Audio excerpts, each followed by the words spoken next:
Va. Oui. J'ai mon bac. Félicitations mon garçon, je suis fier de toi. Ici. Bon, maintenant que tu es bachelier, en bas que tu connais. Bon, papa, il va aller au Canada, aux États-Unis, au trop. Eh, Mouna. Eh bien, où est-ce que tu es au Canada? Ah oui, tel père, tel fils. N'est-ce pas Kalanké? Mais pourquoi tu dis ça? Ah, il y a EduX là. EduX? Oui, EduX, il y a quelques années, c'est eux qui ont fait les démarches pour ton grand frère. Ah bon? Et il a son master, il a commencé à travailler. Oui, allô? EduX, c'est une équipe expérimentée qui assiste vos étudiants dans l'admission universitaire, la demande de visa, l'accueil et l'installation et assiste vos étudiants jusqu'à l'obtention de leur diplôme. Choisir EduX, c'est s'ouvrir les portes des meilleures universités au Canada et aux États-Unis. Appelez dès maintenant le 76 54 18 57 et permettez à votre enfant de réaliser son projet d'études. ESKJ, École de santé Kaladiata, Anna Boulofara Chama, Institut de sciences médicales Gore, ISM Go. Limano, doctorate Jamonyese, bien turco la demande la koi, Fiau, Foacastro, Ie Banani Cardon, Cardona Cari, Mimica Sabaga Dangarika, Armadeka Yinamayala, ou Kalaka Pomo Faricolola, ou Eretin, Fiau, Foacastro, Ie la Colson, Mastegere, a Fle Okoro, École de santé Kaladiata, Boulofara Chama, Institut de sciences médicales Gore, on veut pas quoi Calabancoa. 20 santé bara Mayesa, Nimbera de Rebeke, École de santé na Boulofara Chamala, École de santé Kaladiata, on a flequé en Bologigi. Formation de qualité, doctorat Siraka, Mimi Tegaloka for, Oka Dimson Gafutna Yelenye, Opera de Lebekala, Nilagoso Dagabana Nuna, Ugo Profaro de Flani, Sigle niveau de technicien de santé publique, infirmière obstétricienne, technicien de laboratoire, deuxième cycle, Noye niveau baguier, infirmier d'état, sage-femme, biologie médicale. Formation au Kofe, aide-soignant, Katapara Matronica, Nimbela de l'Edesledo, École de santé Kalatana, Bolofra Chama, Institut de sciences médicales Gorilla. Aywa, la qualité, Annie la qualité Zomo, Aya Seva Jona, Aka la qualité Inzagere, Yoni Jamaka Chaya, Utogole de Fla on vers Calabangoya, Hôtel Wasulu Kofe de Joy, Waligere Negaduru Bamba, 76 45 85 40, non média 20 80 22 20. Kalan kalan ye sini Dugutigi ni wari dafara e passé daka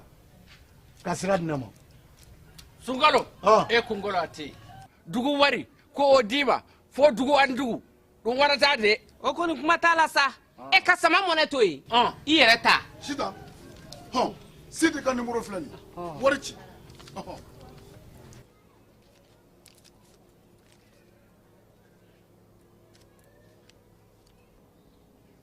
Wari sera.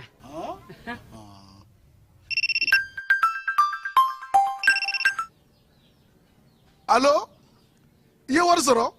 O ɲɛna. Tiɲɛ yɛrɛ la, ko ni sama bɛ maa min ɲɛ, ko n gomi t'i gosi. Ngonga sama mone i yɛrɛ ta a sɔngɔ ka nɔgɔn ni Mali wari ci sira bɛɛ ye dépôt ye fu ye wari bɛ ci fu ni application ye wa bɔ sara ye musaka fitini ye sama mone ji ni courant bɛ sara n'a ye crédit bɛ ta n'a ye sanni feere bɛ kɛ n'a ye sama mone ni y'anw maliyɛnw ta ye a y'a si filɛ ka nkalon bɔnda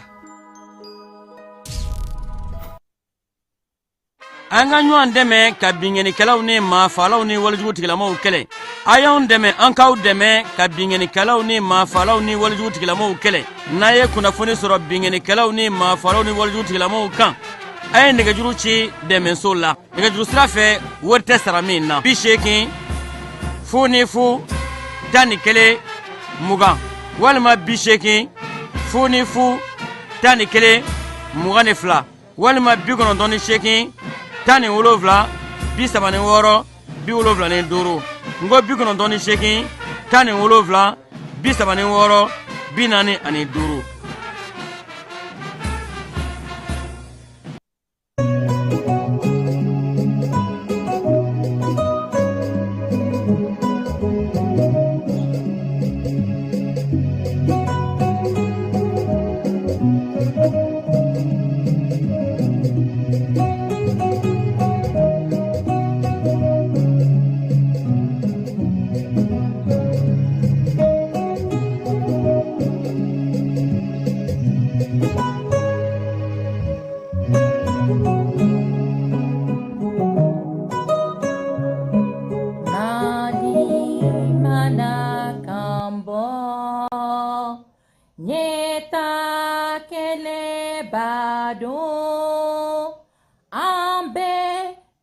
kesiri kala hidutime soaju ngamia kele farafina kelenya jugu mana kumbo konona wali kenema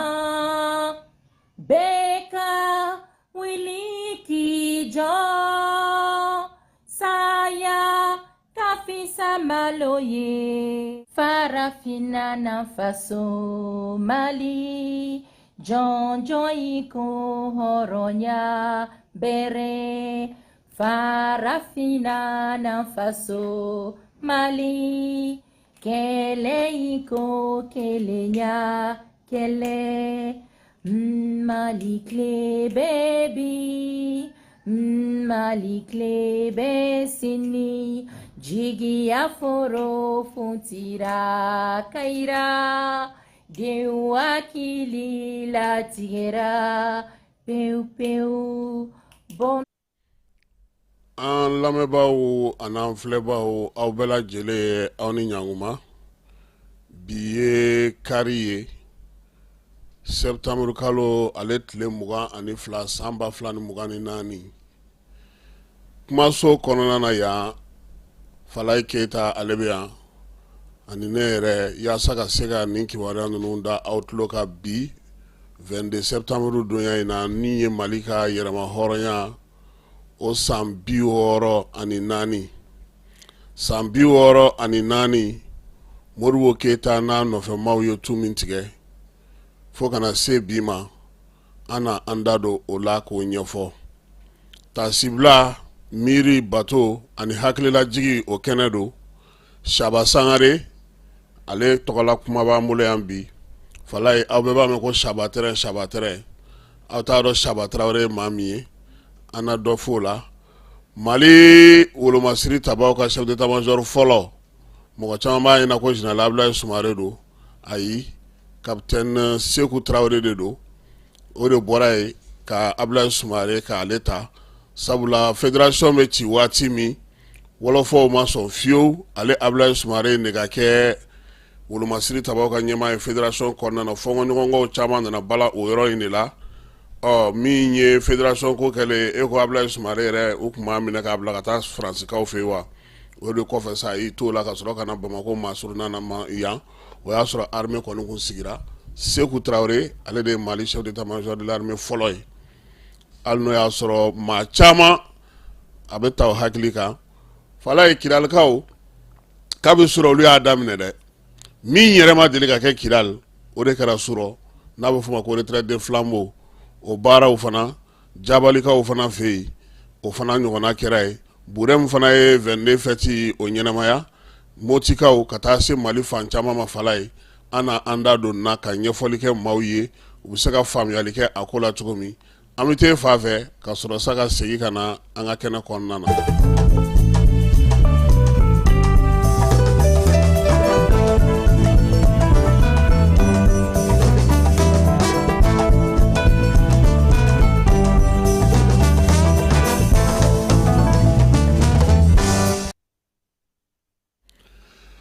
Wa Falaye k'i fo i waleɲuman dɔn bi 22 donyaba in na sa maa minnu sɔgɔlen don an na Mali kɔnɔ Mali kɔ kan k'a fɔ a bɛɛ lajɛlen ɲɛna sa ko Ala ka 22 wɛrɛ yira an na Ala ka seliw caya seliw donna seliw kɔnɔ Falaye mawuludi fana o fana ɲɛnɛmayali bɛ sen na an bɛ dugawu don kɛ maa minnu fana ye batow kɛ surɔ fo kana se bi ma dugawu bɛna na kɛ an bɛ a kɛ sa Ala k'a bɛɛ lajɛlen minɛ Ala k'an ka jamana kisi Ala k'an ka jamana tanga 22 septembre san 1960 san ale ye don belebeleba ye Mali ale ka yɛrɛma hɔrɔnya tali hukumu kɔnɔna na a y'a to tubabu olu tun bɛ baara min na an fɛ yan danga sigi o la Mali yɛrɛ k'a fɔ sa ko a b'a yɛrɛ ta ka sanayɛlɛ kɛ a yɛrɛ tɔgɔ la ka wuli k'i jɔ i kɔ a la min ye fɔlɔ la Falaye n'a kun fɔra 22 o ye nisɔndiya ye o ye ɲagari ye o ye wulikajɔ ye o ye ŋuɲa ye Mali fan caman fɛ kumaw bɛ kɛ tasibilaw bɛ kɛ 22 yɛrɛ nana cogo min ka ɲɛfɔli kɛ o la maaw bɛ se k'o faamu cogo min o kɛnɛw bɛ sigi o kɛnɛw fana kɛrɛfɛlaw fana na sa maa minnu ye 22 kɛlɛ kɛ taasibilaw bɛ kɛ olu ye fantan ani naani bɛɛ lajɛlen fɛ min ye Mali yɛrɛ kɔnɔna na yan 22 fɔlɔlama a tun bɛ ko seli koyi seli min don bɛɛ lajɛlen tun bɛ damana kɛnɛ de sigi i ka dugu fɛrɛ kɛnɛ kan i ka dugu kɛnɛba kan yaasa k'a yira k'a fɔ ko anw ye an yɛrɛ ta k'an kɛra an yɛrɛ ye maliyɛn fanba olu kɔni nin 22 septembre n'o bɛna alamisa ma min ye san 1960 ye olu y'u sigi sa Bamakɔ kɔnɔna na yan k'u tulo kɛrɛbɔ sigi Modibo Keyita ko a bɛna n'a fɔ ko Mali y'a yɛrɛ ta min ye jamana kura ye ka bɔ Sudan français la ka tɛmɛ fédération fɛ ka n'a yɛrɛ ta o kuma min fɔra Bamakɔ yan n'o o kuma sera an ka députés bɛɛ lajɛlen ɲɛna n'o o kɛra lycée technique ale sali belebeleba in o kɔnɔna na sa min ye sali in ye u y'a yira k'a fɔ sa ko halisa a sali bɛ yen ha Mali indépendance fɔra sali min kɔnɔ a bɛ yen yɛrɛ fala ye yɛrɛma hɔrɔnya in Isa Kante ale fasirika ko la a ko ko yɛrɛma hɔrɔnya yɛrɛta kanabila fasoden ɲumanya ni siniɲɛsigi baara kiiri ale ni adamadenya dafali bɛɛ ni kelenya sabatili yiriwali sigili sen kan politikimaw ka wuli ka jɔ jamana maa falenw seko ni dɔnko sɛnɛkɛlaw baarakɛlaw kalandenw bɛɛ lajɛlen jɛra ka fɛn kelen min ɲini Mali kɔnɔna na yan n'u kɔ a disi la k'a bɛ fɔ o ma ko 22 ko 22 tun ye don ye fala ye don belebele don min tun tɛ tɛmɛ dugu kan k'a ka dɔgɔ a tɛ tɛmɛ kabila k'a ka dɔgɔ a tɛ tɛmɛ hali du la k'a ka dɔgɔ Isa Kante ko k'an ka hakili to an yɛrɛ la sabula maa o maa ni ɲinɛna i jujɔn kɔ i labanko bɛ kɛ kamanagan an ye an kana 22 fili kɔ sabula maa minnu y'ale kɛlɛ kɛ marifa tun t'u bolo bere tun t'u bolo hakilina kɛlɛ ani fɛɛrɛ ɲumanw sɔrɔli k'olu da ka ɲɛfɔli kɛ maaw ye bɛrɛbɛrɛli kunda fasoden kunda wulikajɔ kunda jura kunda bɛɛ lajɛlen ka sɔn k'a fɔ a dɔ kɛra ten an yɛrɛ k'a lajɛ san k'an jɔ an kolo la kuma tɛ waati min na ni anw taara an yɛrɛ sɔrɔ Senegali ni ani Senegali ka fédération kɔnɔ o ko taara bisi basa ka Modibo n'a nɔgɔmaw k'olu kɛ terrain kɔnɔ ko wa ko terrain k'a kana jɔ gare la dɛ ko fo Bamako fala ye ne kɔni t'a dɔn a bɛ fɔ nin ma nin tɛ coup d'état chassé sa wa ka coup d'état kɛ ka tila k'i gɛn Modibo de tun ye fédération président ye Senghor ale tun b'a la mais Marija de tun ye kow ɲɛmaa ye fanga tun b'ale bolo fɔnkɔɲɔgɔnkɔ in o y'a to y'anw ka maaw gɛn le 20 août kalo tile 20 o don ko Bamakɔ yan fala ye ko hali se tun tɛ mun ye n ka cɛkɔrɔba dɔ ko ma ko olu bɛɛ y'u kooro kara ka taa koyi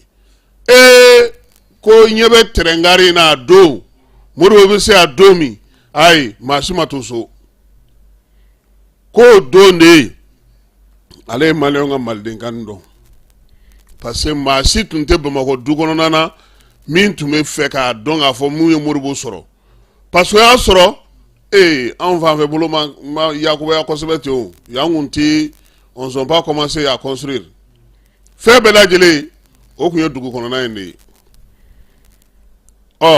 ko n'an bɛ taasibila kɛ an kana ɲinɛ k'a fɔ ko cɛkɔrɔba ɲuman cɛkɔrɔba sanuma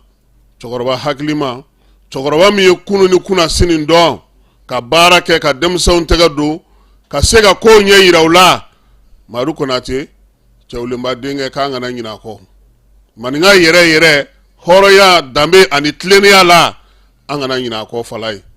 ale de tun kan ka kɛ Mali président fɔlɔ ye kalataw ni fɛnw bɛɛ lajɛlen bannen ala y'ale ka kalifa minɛ a la kalo 6 o kɔfɛ fala ye nin cɛkɔrɔba in a banalen dalen a ka bana dilan kan a tun bɛ denmisɛnninw kalan a ka fenêtre fɛ Bamakɔ kura nin cɛkɔrɔba in a faden ani min bɛ jɔyɔrɔ ɲini a n'o tun bɛ tile ɲɔgɔn kan ka si ɲɔgɔn kan ka fɛn bɛɛ kɛ ɲɔgɔn kan o b'a ka du kɔnɔ nka n'u bɔra kɛnɛma o ye élection ye o ye politique ye teriya foyi m'a tiɲɛ ani fili dabɔ ni ɲɔgɔn cɛ fala an kana ɲinɛ Konate kɔ dɛ cɛkɔrɔbaw ko ten maa caman b'a fɔ ko ɲɛdimi fura b'a bolo nka kɔdimi fura t'olu bolo dɛ Konate a y'a kɛ a y'a to a sabalira a ye maaw ladon hali bi a ka du n'i taara i b'a dɔn k'a fɔ ko tiɲɛna maaw tun bɛ du in kɔnɔ o cɛkɔrɔba in an kana ɲinɛ a kɔ Madu Konate ale de ko ko politiki n'i tɛ se ka fɛɛrɛ sigi sen kan ka maaw la hinɛ i sen bɔ a la politiki ne tɛ se ka jɛ i yɛrɛ kɔ k'a dɔn ko minnu bɛ yen n'olu tɛ fɛn sɔrɔ k'a ɲini olu ye i sen bɔ a la Madu Konate falaya olu de ye politiki dɔn u m'a dɔn ni ɲɔgɔn janfa ye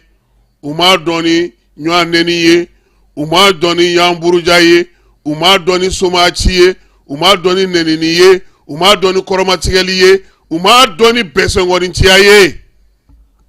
u ye bɛɛ kɛ u ka maa ye n ye min f'i ye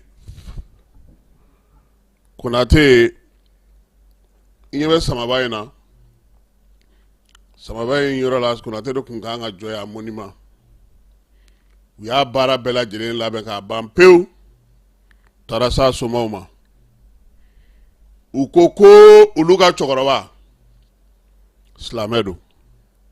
a bɔra silamɛ du kɔnɔ a tɛ bɛn olu ka Konate k'o jɔ dugu camancɛ la u ka fɛn dɔ ɲini min bɛ kɛ tamasiyɛn ye u ma sɔn parce que cɛkɔrɔba yɛrɛ ma sɔn a ɲɛnɛma donc Madu Konate bi y'a fo don ye falaye na duman bɛ ju ye ji ye maaninfin ni ɲinɛna i ju jɔn kɔ i laban ko b'i kamana gan dɛ an kana kɛ fitiriwale ye wa n bɛ min f'i ye an k'a ɲini an ka nin cɛkɔrɔba in dɔn an k'a ɲini an k'a kalan an k'a ɲini a ye baara minnu an k'o dɔn Bamako kura tun ye kin 2 ye Bamako yɛrɛ bɛɛ lajɛlen tun ye kin 4 ye a kun fa kun maa si tun tɛ se k'a fɔ k'i bɛ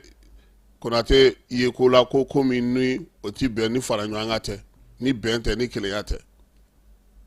maa tɛ ko Ala han nka Saint-Père kun ka ɲi n'an bɔra yen Capitaine Bakari Goyita ale fana y'an sɔn den na dɛ Asimi tɛ walayi miyanka fanga an b'a la dɛ an k'an jija ne ye fɛn caman lakali walayi ne ye taama caman kɛ n ye ɲɛmaa caman ye n m'a fɔ n ko a so ka ɲi n'a bɛɛ ye dɛ nka fɛn dɔ b'a la n'a tor'o kan an bɛ mɛn k'a lakali dɛ k'a fɔ k'a kɛ k'a fɔ k'a to a la ka sɔn i kumakan ma hali n'i bɛ da ka kan tigɛ a k'a jija o kan dɛ n'i n'a bɛnna min kan t'i da a tɛ se fila fɔ la kuma dɔ la ne yɛrɛ bɛ n sigi k'a ye a hinɛ bɛ minɛ mɛ n b'a fɔ président ale bɛ min kalama ne t'o kalama ale bɛ min dɔn min bɛ fɔ ale o tɛ se ka fɔ ne ye hali n'a fɔra n yɛrɛ bɛ n tulo datugu donc kunu a ye laseli kɛ Fala ye min ye Asimi Goyita ye a ko a nisɔndiyalen don bi 22 septembre in na ka se ka an ye an ka ɲɔgɔn ye ka se ka foli kɛ maliyɛnw ye nin 22 hukumu kɔnɔna na a ko waleya cɛjugu minnu kɛra ni diɲɛ bɛɛ y'o kɔn ka bɛn Bamako bingali laban ninnu ma a b'o kun a yɛrɛ la 22 k'o ye don ye don min bɛ maliyɛn bɛɛ lajɛlen miiri la sabula jamanadenw de wulila k'u jɔ k'u cɛsiri k'a fɔ ko an bɔra jɔnya juru la k'an kɛra an yɛrɛ ye Asimi Goyita ko nin kɛnɛ in kan yan a bɛ taasibila kɛ ka ɲɛsin Modibo Keyita ma Modibo Keyita min n'a tɔw ni olu jɛra k'an ka yɛrɛma hɔrɔnya ta a ko ko min ye tasibila in ye a b'a kɛ kɛrɛnkɛrɛnnenya la ka se maaw ma maa minnu ye wulikajɔ fana kɛ Mali k'a ka yɛrɛma hɔrɔnya yɛrɛ yɛrɛ sɔrɔ ko o de la sa an kan k'an jija san 64 tɛmɛnen kɔfɛ Modibo ninnu ye sira min bila an kana bɔ o kan dɛ a ko a b'a ɲɔngiri ka tasibila kɛ ka ɲɛsin maaw ma maa minnu y'u yɛrɛ di maa minnu ko ko faso minnu ma foyi wɛrɛ dɔn ni faso tɛ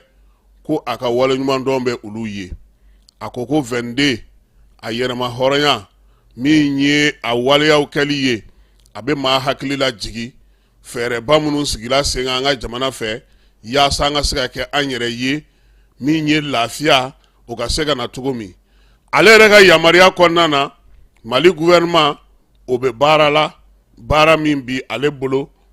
sira caman fɛ o bɛ ka maaw nimisi wasa a ko ko min ye lakanako ye ko y'u mirina koba ye bi maliyɛnw ko a b'u fo sabula min ye olu sɔnna nin waati gɛlɛmanba in bɛɛ lajɛlen kɔnɔna na an ka se ka baara kɛ ka bɛn an ka wolomasiri tabaw ma a ko bi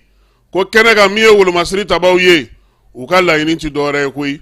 ka banbanci wale ni wale kɛbaw k'olu bɔ an ka jamana kɔnɔ siran ani bingali jugu k'o ban pewu an ka yɛrɛya yɛrɛ an ka se ka o sɔrɔ ko wa ko finijugu k'u bilalen don o baara la Mali fantan 4 bɛɛ lajɛlen fɛ yaasa an ka marabolow an ka sigidaw an ka kinw an ka sokalaw bɛɛ lajɛlen bɛ se ka lafiya cogo min a ko wulikajɔ min kɛra a tɔnɔ bɛ ka sɔrɔ dɔɔni dɔɔni sabula bi ko an ɲɛ b'a la min ye faso yɛrɛ ka cakɛdaw ye olu bɛ ka segin ka taa yɔrɔbaw la dɔɔni dɔɔni ekɔlisow b'o la min ye maaw magoɲɛ yɔrɔbaw ko olu bɛ ka kɛ o la ko min ye se ɲuman sɔrɔli ye o jaabi sɔrɔla min fɛ wolomasiri tabaw ka bolodili ɲɔgɔn ma bolodi ɲɔgɔnma min y'a to n'u sera ka bɛri sɔrɔ ka tesaliti sɔrɔ ka anefi sɔrɔ ka agɛlɔku k'o du kɔngɔn kɔnɔ ko bingali wale kɛbaw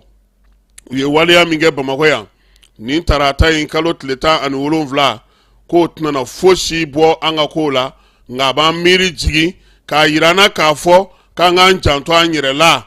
an bɛ sira min kan yaasa an ka se ka to k'a ka baara ɲumanw kɛ jamanadenw bɛ se ka lafiya cogo min a bɛ tasibila kɛ ka ɲɛsin maaw ma maa minnu n'olu fatura nin ko in senfɛ ni maa lankolon maa kuntan yɛrɛdɔnbaliw nana kana bin olu kan k'olu fa cogo jugu la a ko fana ko maa minnu bɛ yen n'olu jegunnen don a bɛ dugawu da kɛ u ye ala ka u segu u yɛrɛ ma wolomasiri tabaw k'u ye wulikajɔ min kɛ ko ale y'a ye koyi k'a kɛra ni baara yɛrɛ kɛcogo ɲuman n'a dɔn ye ko o de y'a to lafiya o bɛ kana bi dɔɔni dɔɔni a ko ko min ye an ka jamana kɔnɔna na bi wolomasiri tabaw mina minnu bɛ ka sanga di olu ma ani yɛlɛmaba min bɛ ka don olu ka gun kɔnɔna na k'o de bɛ k'a to dɔ bɛ ka fara u ka se ka su ani tile ko wa ko min ye fara ɲɔgɔn kan ni bolodi ɲɔgɔnma min bɛ senna bi ni sɔrɔdasiw bɛɛ lajɛlen kɛlen don k'o k'u taabolo ye ka kɛɲɛ ni AES ale sigili ye k'o na to senna koyi ko sabula k'o ye an sinsinna ye nin waati in na a ko yaasa halisa ka danaya k'o sinsin fasodenw olu ni u ka ɲɛmaw ni ɲɔgɔn cɛ ko min ye baara belebeleba 5 ye olu y'o kɛ kiiri o bunakun kan ko sabula an ka kiiri bɛɛ lajɛlen b'a dɔn bi k'a fɔ ko ale kɔni kɛlen don ka wulikajɔ kɛ dunko juguya ni yuruguyurugu ani maa minnu tun bɛ bajanbilaya la k'o ban pewu o sɔrɔla mun fɛ ko min ye sariyasow ye olu cayara ka tila ka bolofara d'u ma yɛlɛmaw ka don u ka baaraw kɛcogo la ko hali code pénal o bɛ ka lajɛ o bɛ se ka falen cogo min u b'a fɔ min ma nanzarakan na fala n t'a bamanankan mɛn ko code de procédure pénale k'o fana bɛ ka yɛlɛma ko n'olu kɔni sera ka tɛmɛ conseil de ministre ale kɔni jɛra ni olu ye sa u ka se ka baara kɛ baara min bɛna n'a to sariyatigɛlaw olu na se k'u ka ko kɛ ka ɲɛ i n'a fɔ u yɛrɛ y'a laɲini cogo min nin sɛbɛn ninnu minnu filɛ nin ye n'olu bɛ senna bi n'olu yɛlɛmana ka kɛ kuraw ye ko nin bɛɛ lajɛlen bɛna to fasoden k'a dɔn k'a fɔ i bɛ maa wɛrɛ bɛɛ sariya bonya o ye diyagoya ye wa sariya sun fana u na se ka baara kɛ u yɛrɛ ye i n'a fɔ a laɲinina cogo min na jamana ale fɛ a ko nin yɔrɔ in na k'a bɛ maliyɛnw fo u ka cɛsiri n'u ka timinanja u ka magwan na u ka degunkun na fɛnw bɛɛ lajɛlen ka gɛlɛ bi diɲɛ kɔnɔ kuma tɛ sɔrɔ ko ta nasira fɛ Asimi ko ko o wali kelen de la dɛ ko maliyɛnw sɔnnen don u muɲunen don u bɛ ka jamana ɲɛmaw olu senkɔrɔma don su ani tile a ko la sa ko min ye faransilafanga ye a tɛna na sɛngɛ a tɛna ɲinɛ ka wuli ka jɔ ka dɔ faro kan yaasa dugudenw bɛ se ka lafiya cogo min ko nka k'o bɛɛ n'a ta dɛ k'a bɛ maaw hakili la jigi bi k'a fɔ ko min ye sɔrɔko ye ale ni lakanabaliya ko k'olu faralen ɲɔgɔn kan ko bɛɛ lajɛlen b'a dɔn min k'a fɔ ko an ka musaka fanba bɛ ka taa don surasiw ka kow la de koyi ko surasiw minnu minɛn bɛ ka sa olu ye ko baaraw fana ko o bɛ se ka kɛ ko nka k'o kɛrɛfɛ fala k'an ka sɔrɔ k'a ma jigin koyi sabula min ye u bɛ jateminɛ minnu kɛ musaka ko la a yɛlɛli n'a jiginni ni degun cayali ko kɛmɛ sara saba buruburu saba n'o laɲininen don i kana jigin o dugu ma n'o laɲininen don ko an b'o la koyi juillet kalo tile 31 san 2024 ko o senfɛ sa ko u ye wulikajɔ kɛ wulikajɔ min y'a to an ka jamana yɛrɛ kɔnɔna yan falaye ko minnu bɛ yen n'o ye impôt ye n'o ye trésor ye k'olu sera ka musaka min kabari ɲɔgɔn kan an ka jamana kɔnɔ k'a daminɛ 31 juillet la ka na se nin waati ma k'o ye sefa wari miliyari 1,291 ye ko musakaw olu sɔrɔla impôt ale ni trésor ninnu fɛ u ka baaraw olu wulikajɔ kɔnɔna na ko waati kelen na ko min ye an ka trésor yɛrɛ ye ko farafinna an fanfɛ bolo bankun kan ale sera ka sefa wari miliyari 490 sɔrɔ sugubulon kɔnɔna na yaasa majɛ min bɛ an ka san yɛrɛ musaka la ka se k'o wo bari n'o o ye k'o b'a yira k'a fɔ ko maaw dalen don an ka jamana a tɛgɛnɔ la maaw dalen don an ka jamana ɲɛmaaw la UEMOA ale jamanaw kɔnɔna na ko nin b'a yira k'a fɔ bi maa minnu bɛ yen n'olu kɔni bɛ u ka musakaw di ko k'a di juru la k'u dalen don Mali la bi u dalen don Mali la sini ko wa ko min ye an ka jamana kɔnɔ marabolo minnu bɛ yen ni olu bɛ baara kɛ ko sefa wari miliyari 440 ko kɔni ye o d'olu ma san 2024 kɔnɔna na ko ni y'o sanga san 2023 ma ko kun ye miliyari 412 ye ko bɛɛ lajɛlen y'a ye k'a fɔ ko dɔ farala kan kɛmɛ saradala 6 ɲɔgɔnna ani buruburu 90 a ko fana ko ni ye an ka jamana ta k'a lajɛ min ye an ka sɔrɔw ye ko ani an ka duntaw n'an ka bɔtaw ko n'olu bɛɛ lajɛlen jateminɛ ko an bɛ cogoya min na bi k'o ka fisa kosɛbɛ ko k'a daminɛ septembre kalo la sa no septembre kalo tile fɔlɔ san 2023 ka n'a bila min ye juillet kalo la san 2024 ko nin waleya ninnu bɛɛ lajɛlen de sera ka kɛ o hukumu kelen kɔnɔna na falaye ko sɔrɔko la k'an bɛ se ka hakili sigi hali n'o y'a sɔrɔ bi maaw yɛrɛ bɛɛ lajɛlen b'a la k'a fɔ ko degun b'u kan sɔrɔ tɛ kɛ gɛlɛyaw bɛ yen a ko min ye sɔnɔgɔya ye n'o o bɛ ta ka di maaw ma min ye douane siraw fɛ ko o musakaw olu bɛɛ lajɛlen taar'u yɛrɛ sɔrɔ sefa wari miliyari 274 na ko n'i y'o ta k'o jateminɛ sa kɛmɛ sarada la o bɛ bɛn 34 buruburu 72 ma ko o y'an ka sɔrɔw ye san yɛrɛ ale kuru kara kɔnɔna na ko n'i y'o waati kelen lajɛ ko foli kan ka kɛ maaw ye maa minnu kɛlen don ka wulikajɔ kɛ yiriwali o bɛ se ka kɛ an ka jamana kɔnɔna na cogo min na sɔrɔko ta nasira fɛ ko sabula baara min bɛ senna bi olu ɲɛsinnen don min ma o ye maaw ye maa minnu bɛ sɛnɛko o hukumu kɔnɔna na minnu bɛ yen n'olu bɛ subahana mansinw yiriwali kɔnɔna na ka taa se an ka hôtelko ni bolola baarakɛlaw bɛɛ lajɛlen ma Asimi ko san 2024 k'u ye sɛnɛkɛlaw dan han sɛnɛkɛlaw b'an ka jate an ka jamana kɔnɔna na k'u y'u dan k'u hakɛ dɔɔni kɛ digitalisation ale ni maa minnu bɛ baara la ko olu fana bɛɛ lajɛlen lajɛ min ye an ka forow ye an ka ji tɛmɛyɔrɔw n'o o y'an ka barajiw ye olu baara minnu bɛ sen na a ko olu na to sen na a ko fana ko min ye fleuve Sénégal ni fleuve Niger ye n'o ye ba fila ye falaye a ko gouvernement k'a na dɔ fara e ko ne ma tigɛ de a ko gouvernement ko a n'a lajɛ sa ko ka dɔ fara o kan min ye o baara minnu bɛ sen na an ka jamana kɔnɔ baw la ba fila minnu b'an ka jamana kɔnɔ an bɛ fɛn minnu sɔrɔ olu la olu ka se ka sigi sen kan min ye sɔngɔko ta nafɛnfɛla fana ye kɔɔri fan fɛ a y'a da don nin fana na ka nin bɛɛ lajɛlen fɛsɛfɛsɛ ale ni sumansi ko gɛlɛyaba min bɛ yen o ye k'a yira k'a fɔ anw yɛrɛ kan k'a lajɛ bi sa taabolo ka falen san o san bɛ sɛnɛ min na nin ye sɛnɛ kan ka falen sɛnɛkɛlaw kan ka yiriwa min ye bayɛlɛmali minnu bɛ yen n'o bɛ taa feere diɲɛ fanw fɛ k'an k'olu lajɛ a ko nin waleya minnu filɛ nin ye n'an sera k'olu sigi sen kan an bɛ degun min kɔnɔ dɛ caman de bɛ bɔ o la falaye an ka jamana kɔnɔna na min ye président Asimi ye a ko ko kɛnɛya ko ta nasira fɛ u ye baara minnu kɛ o baaraw ye tali kɛ maaw bɛ se cogo min na ka taa furakɛ kɛnɛya yɔrɔw la lafiya la k'olu kɔni ye yɔrɔ dɔw yɛlɛma ka minɛnkuraw san ka taa n'olu ye kɛnɛyaso dɔw kɔnɔna na ko nka k'o bɛɛ n'a ta maaw bɛ degun kɔnɔna na dɛ degun bɛ yen maaw sɛgɛnnen don min ye jamanadenw ye olu yɛrɛ bɛ bi ni fantanya kɛlen don k'olu sɛgɛn ko olu fana ka ca min ye degun suguya bɛɛ lajɛlen ka ca ko gouvernement ale b'a dɔn k'a fɔ k'o ye tiɲɛ ye koyi a ɲɛ b'o la a bɛ k'o la kɔlɔsi wa fɛɛrɛ minnu b'a bolo fana a fana bɛna olu lajɛ k'olu sigi sen kan ko min ye farikolo ɲɛnajɛ ko ye ko u sera ka yɔrɔ caman jɔ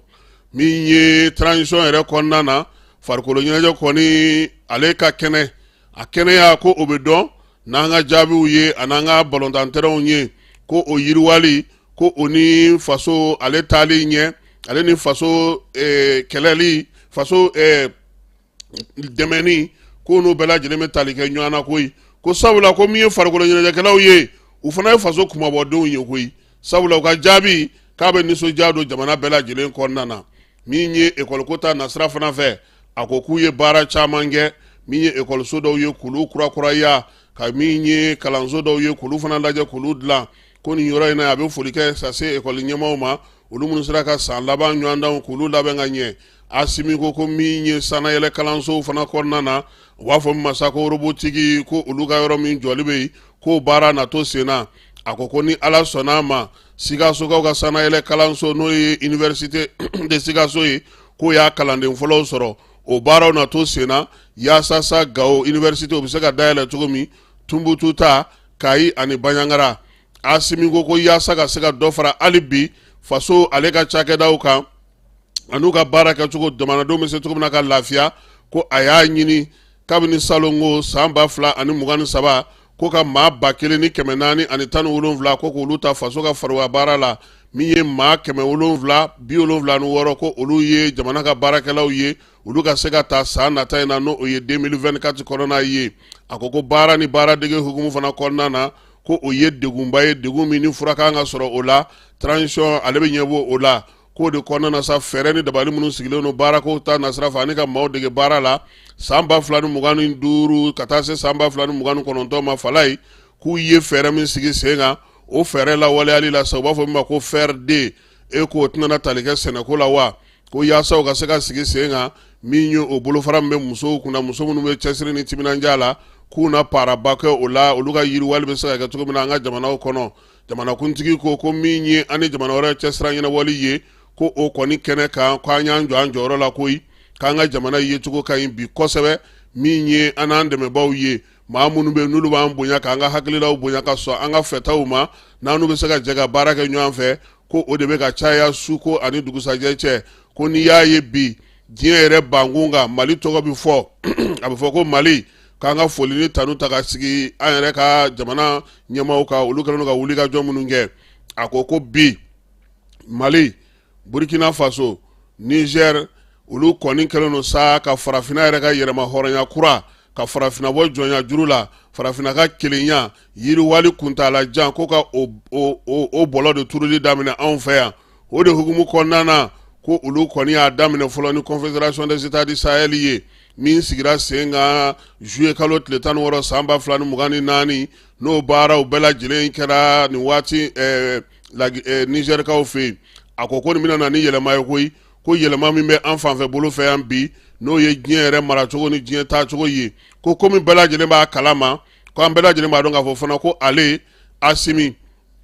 Ibrahim Traoré ka bɔ Burkinakaw fɛ ani Abdramane Chani k'olu ye danaya da ale ka kɛ AES ɲɛmaa ye ko danaya min filɛ nin ye o mina ale n'o fa k'o kɛ fo ka sa a dan na baara minnu kan ka kɛ o kɔnɔ wolomasiri tabaw ka baara ta nasira fɛ farafinna ka kelenya ta nasira fɛ ka kɛ ni AES yɛrɛ ka wulikajɔ ye ko a n'o kɛ ka se a dan na jamanakuntigi ka discours kɔnɔna na a ko k'a bɛ maliyɛnw fo maliyɛn minnu nin waati laban in na olu fana ye degun sɔrɔ ka kɛ ni sanjiko ale kɔlɔlɔ ye sanjiko min n'o ye maa caman fatu an ka jamana kɔnɔ ka minɛnw camanw tiɲɛ ko gouvernement nana isigi ki bolo fila da senga ko ko lajɛ o de la be fɛrɛ ni dabalitigi senga yaasa baaraw ka kɛ maa minnu ye o degun sɔrɔ u ka bila hakɛ dɔ kɔnɔna na se min bɛ gouvernement ye maa minnu bɛ ka wuli ka jɔ kɛ o ko hukumu kɔnɔna na k'olu fana ka fo o la sa sanji kɔlɔlɔ kɔni sera maa ma jamanakuntigi ko k'u na u ɲɛji cɛ cogo la yaasa u yɛrɛ k'a dɔn k'a fɔ ko u ye maliden ye k'o de hukumu kɔnɔna na sa olu yɛrɛ kɔni ye don kɛrɛnnenw sigi yaasa maaw bɛ se cogo min na ka dɛmɛ ta ka ɲɛsin u ma a ko gɛlɛya wɛrɛ min fana b'an ka jamanadenw kan ko n'o ye kuranko ye ko a b'a dɔn k'o ye maaw nikanko ba an nikanko don dɛ a so tile kɔni i n'an bɛ 11 a don kɛ yan de fala bari an yɛrɛ bɛna Babinu ɲininka o a ka kalo 4 Sanakɔrɔba kalo 4 ma se sa wa ou bien baara de bɛ cogo di an tɛ se ka taa lajɛ wulu bɛ ninnu bolo n'i taara u bɛ wulu su i la de an ti ɲɔgɔn ka kan mɛn Babinu ko kalo 4 mana se ko a ko bɛ kɛ cogo di ko k'u bɛ kuran kun fɔlɔ di baara yɛrɛ bɛ cogo di fɔlɔ kuma tɛ u ka kuran di an ma fɔlɔ bon an bɛna se Babinu ma nka Asibi ka discours kɔnɔ a ko yaasa ka se k'o ɲɛnabɔ k'olu kɔni centrale solaire jɔli daminɛ k'o baaraw bɛ senna k'o fana kɛrɛfɛ ko min ye groupe ni fɛnw ye olu caman sanna ji min bɛ bɔ sɔrɔ kuran min bɛ sɔrɔ ji la ani minnu filɛ nin ye ani fiɲɛtaw k'u bɛna n'a bɛɛ lajɛlen de lajɛ yaasa dɔ bɛ se ka bɔ an ka degun na cogo min a y'a ko teliya ale de ye ko teli parce que fɛn bɛɛ sirilen don ale la a ko nin waati in na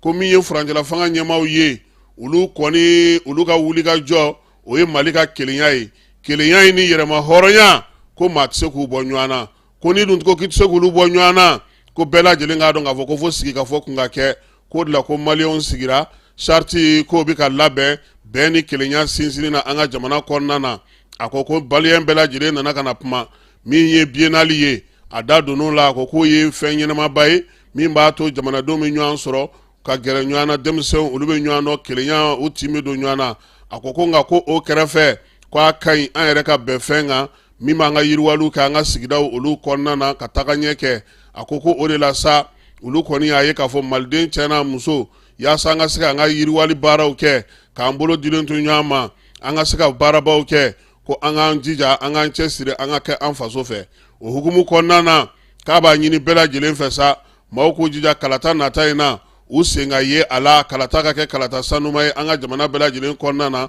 i n'a fɔ an yɛrɛ y'a laɲini cogo min ka kɛɲɛ ni an ka malikurako ye ko yanni a ka bɔ kuma na k'a b'a fɔ an bɛɛ lajɛlen ɲɛna sa ko Ala ka san 40 ani san 50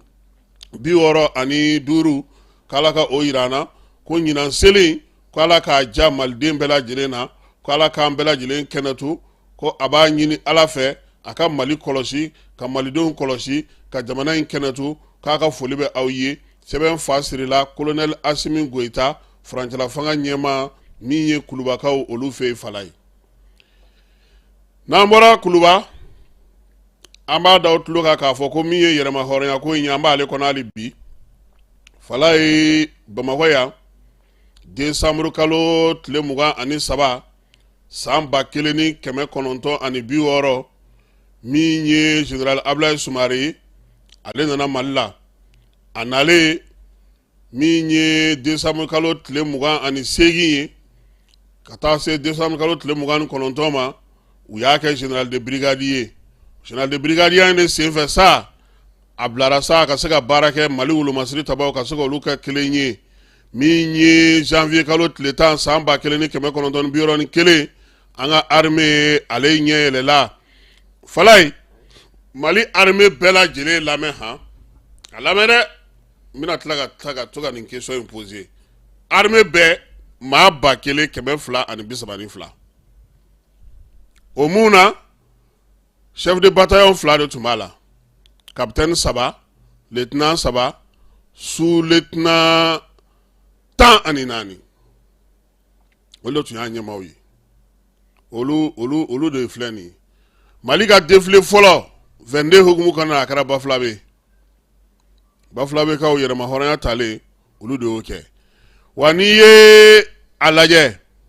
min ye an ka jamana kɔnɔna na officier fɔlɔ min n'o o ye kuma ta ka kɛ wolomasiri tabaw ka ɲɛmaa ye o ye capitaine Seku Traoré ye Seku Traoré a ko ko a bɛ bonyamasegin kɛ sɔrɔdasiw ye koyi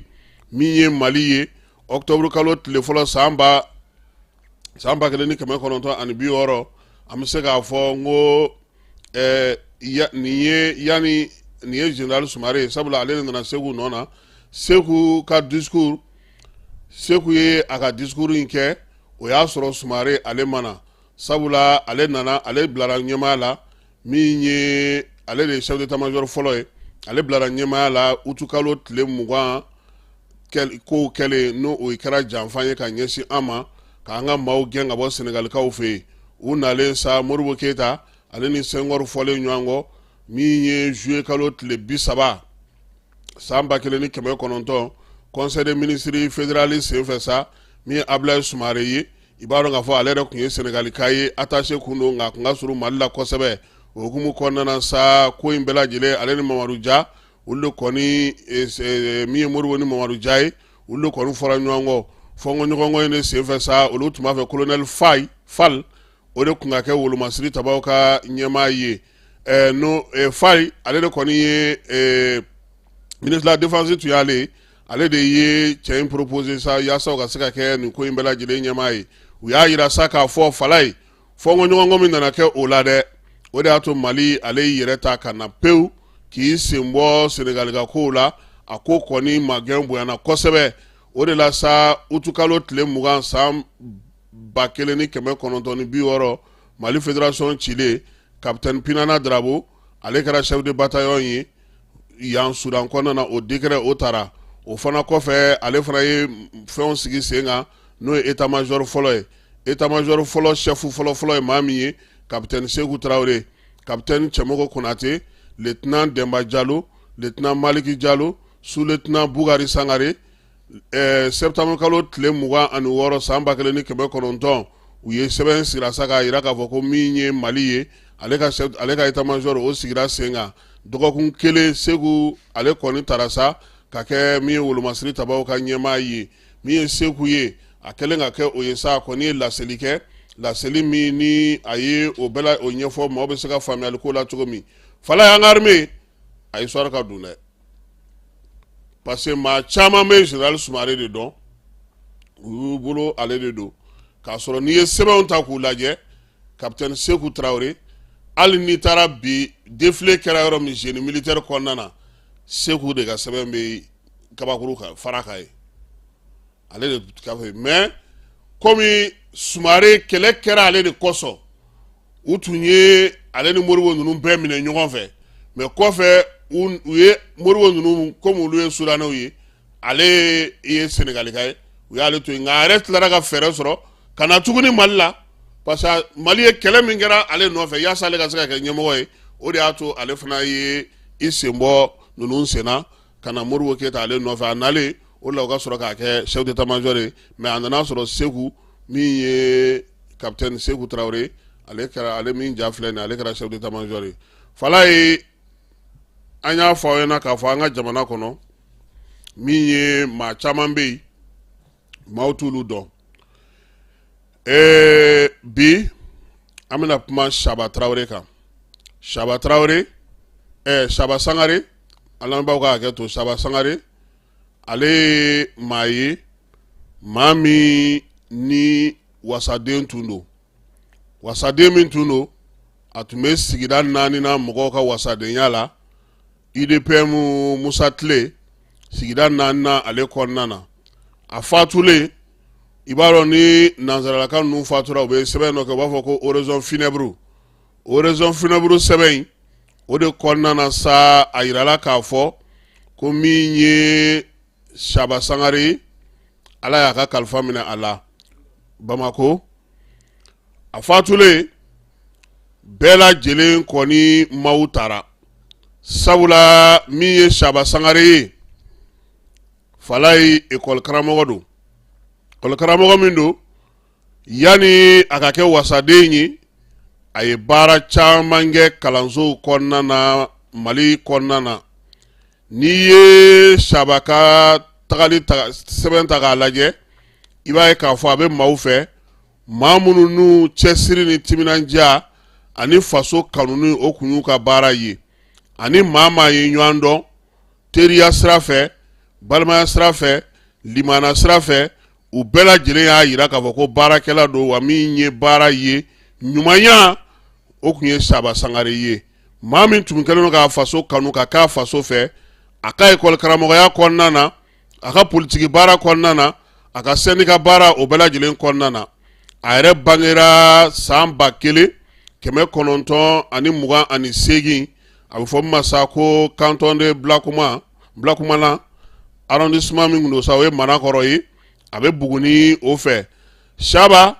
a y'a ka kalan fɔlɔw olu kɛ Buguni école régionale la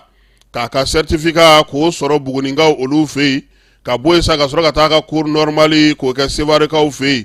a kɛlen ka tila o la tuma min n'a kɛra école karamɔgɔ ye san 1944 ka se 47 ma o y'a to sa min ye Saba ye a na fɔ sa ko a na baaraw dɔw daminɛ o de senfɛ sa a taara Sikasokaw fɛ yen min ye Garandugukaw fɛ yen Guna ka bɔ yen ka baara kɛ Garalokaw fɛ yen groupe scolaire Mamadu Konate la Bamako ya a ye baara kɛ yan fana a ye baara kɛ Kumantukaw olu fɛ yen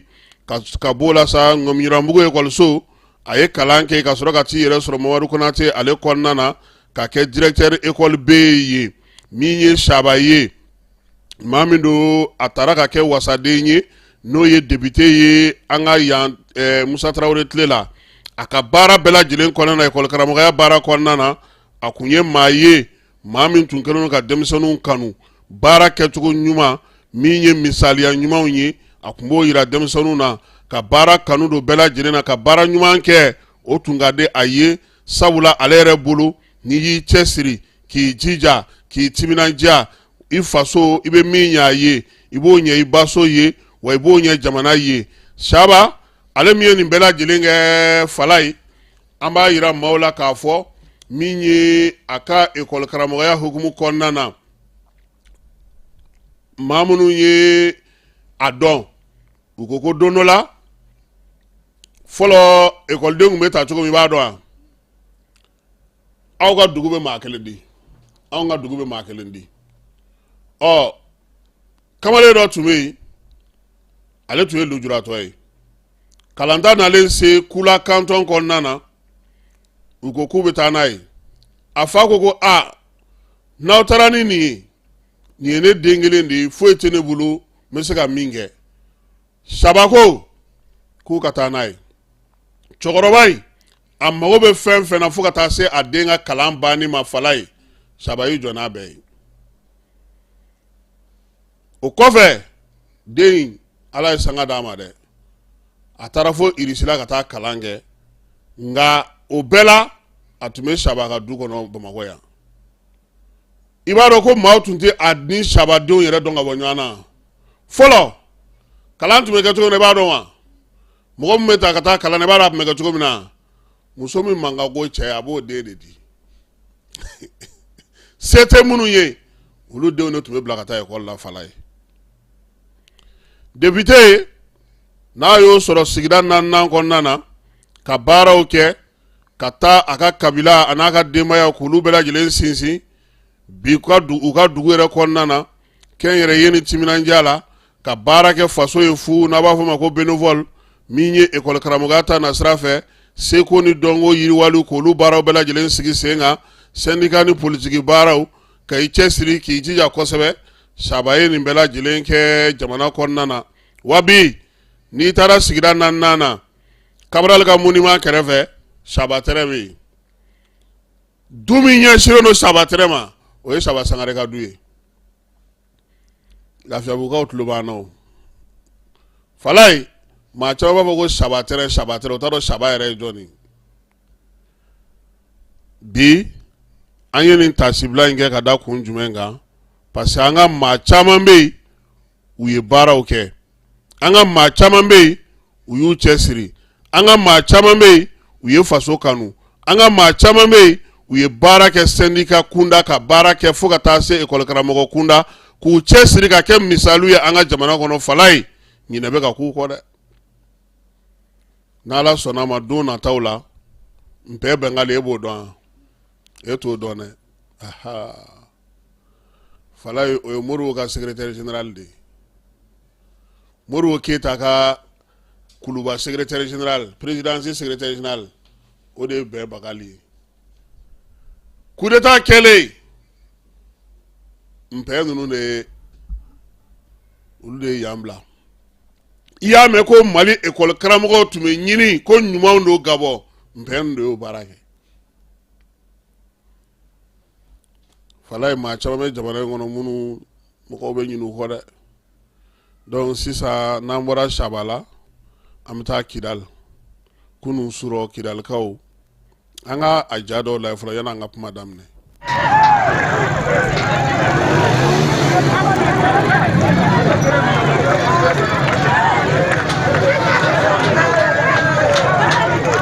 Fala ye jɔnni b'a dɔn ko nin Kidal salon ni tun ko nin bɛ kɛ Kidal mɔgɔw b'a fɔ ko nkalon don retraite de flambeau hali Bamakɔ est-ce que a kɛra yɛrɛ ne m'a kuma mɛn dɛ wa Kidalikaw y'a kɛ dɛ an bɛ Kidal sɔrɔsiw Kidal dugutigi Kidal denmisɛnninw Kidalikaw bɛɛ lajɛlen an b'u fo Fala ye parce que fɔlɔ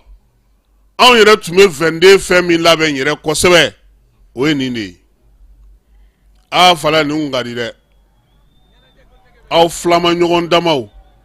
aw minnu bɛ yen n'aw bɛ bɔ dugu kelenw na kin kelenw na i bɛ taa sɔrɔ bɛɛ nalen don nin wagati in na ni nin banna dɔrɔn an b'an ɲɛsin ekɔli ta de ma 22 mana ban 23 nin fɛ o b'a sɔrɔ i ye tigaɲaga caman feere kalacɛw olu daminɛna i bɛ sɔrɔ sa k'i ka kaye ni bigi sansɔngɔ bɔ o la Fala ye ka ekɔliko la ye donc Kidal u ye nin de kɛ k'a jira k'a fɔ ko olu ka 22 nin y'a ɲɛbila ye ɲɛbila min don fana Fala ye an bɛ se k'a fɔ a ko taacogo ɲɛna parce que n'i y'a jateminɛ hali Bamakɔ fɔlɔ Bamakɔ tun b'a kɛ o Bamakɔkaw tun b'a kɛ o Segu fana tun t'a dɔn ni Segu ta kɛra surɔ mais n kɔni b'a dɔn nin min filɛ nin ye nin bɛ min yira o ye bɛn ni kelenya de ye fɔlɔ dugudenw ni ɲɔgɔn cɛ parce que n'i ye Kidal jateminɛ ko o sera ka flambeau kɛ Fala ye mɔgɔw bɛ ka kuma minnu fɔ mɔgɔw bɛ ka fɛn minnu lakali Kidal ka se ka nin kɛ su fɛ maa minnu y'o baara kɛ o k'an ka fo dɛ an b'a f'u ɲɛna n k'u ni ce commandant Isa Tangara bɛ yen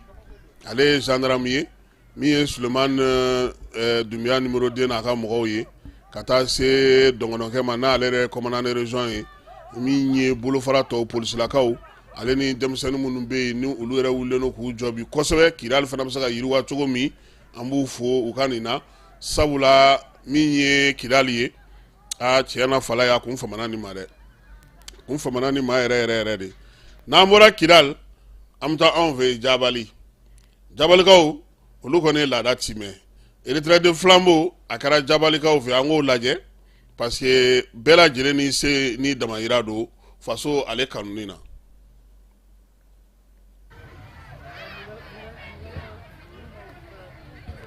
yan Jabali ye Fala ye e yɛrɛ k'a lajɛ ni faso yɛrɛ kanuni tɛ jɔrɔ min bɛ ninnu na bi degun min bɛ ninnu na bi ni sifili alama yɛrɛ tɛ mɔgɔ jumɛn bɛ se k'a miiri ko ninnu bɛ nin kɛ wa ninnu ye yɔrɔw ye yɔrɔ minnu na don o don maaw bɛ kule de la maaw bɛ magɛn de la ko dɛmɛ ka na k'u ye faso kanu de filɛ nin ye tan k'o de yira tan min ye Jabalikaw olu de bɔra kununko surɔ ka nin kɛ retraite de flambeau laada don ale bɛ kɛ kuma caman 22 o b'a kɛ 21 ka dugu jɛ 22 la dugu mana jɛ a bɛ sɔrɔ ka taa défilé kɛnɛ kan an b'olu fana fo an tɛ taa an buranakaw fɛ yen Burɛmu olu kɔni ye tagama de k'a la n tɛ kuma yɛrɛ a k'a la maaw k'a lamɛn.